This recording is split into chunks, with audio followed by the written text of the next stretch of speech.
in contrast with years of scientific reports, and it's nothing new. I remember 1992, I was still a student. There was a report on sustainability, and there was a world conference in Rio de Janeiro about the threat of global warming. It was 1992, more than 30 years ago. But you know, this may be full of evidence, but often ignored. It's not that people don't care, it's because caring needs container, and narrative is the container. Data, again, without emotion, it's simply information. And because narrative is its container, it is even more urgent to look at narrative as keyword in spreading our understanding and our concern about environment. But also, let me underline that narrative is key to building trust. In the age of skepticism, people want to know not just what you're doing, but why we're doing it. A good story, being told consistently, being told in the transparency way, becomes a signal of integrity, and it is sending a message that we are not just ticking boxes, but we are taking this personally. So, when business leaders who adopt sustainable model often face resistance from who? From shareholders, from internal teams, from markets that often expect quick return. Narrative leadership helps them to reframe sustainability not as cost, but as long-term investment in what? In relevance, in resilience, in reputations. And it helps to transfer doubt into beliefs. So in many ways, narrative is a strategy before a strategy.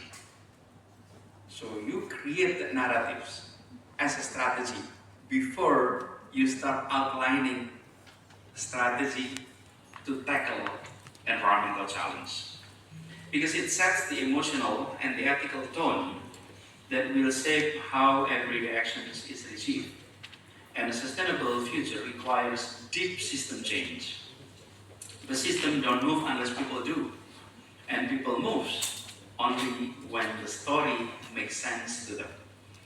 So you must also remember that people are not inspired by perfections, but they are inspired by honesty, inspired by struggle, inspired by courage.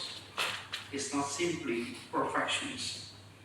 And a narrative that admits complexity of the journey and still choose to walk on that journey is much more powerful than one that pretends to have all the answers.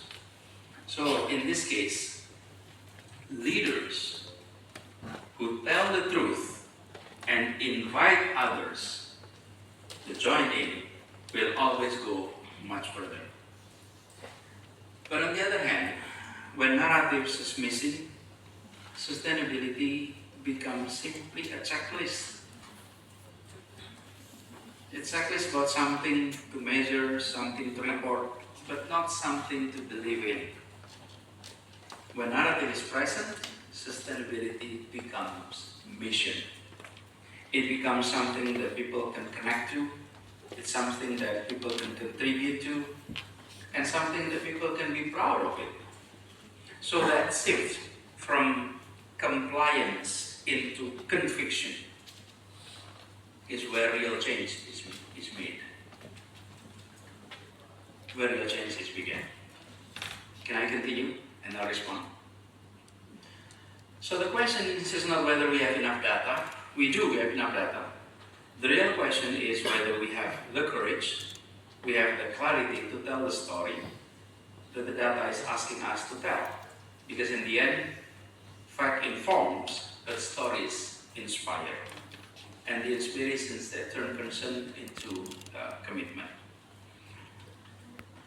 I've some experiences that I'd like to share.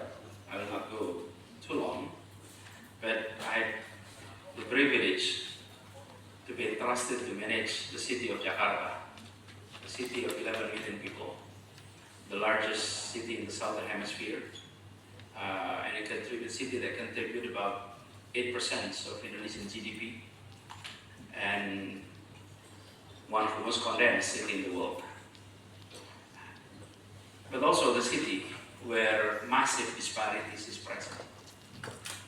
Disparities of various different variables. And our challenge when we manage that city is there's so many stakeholders.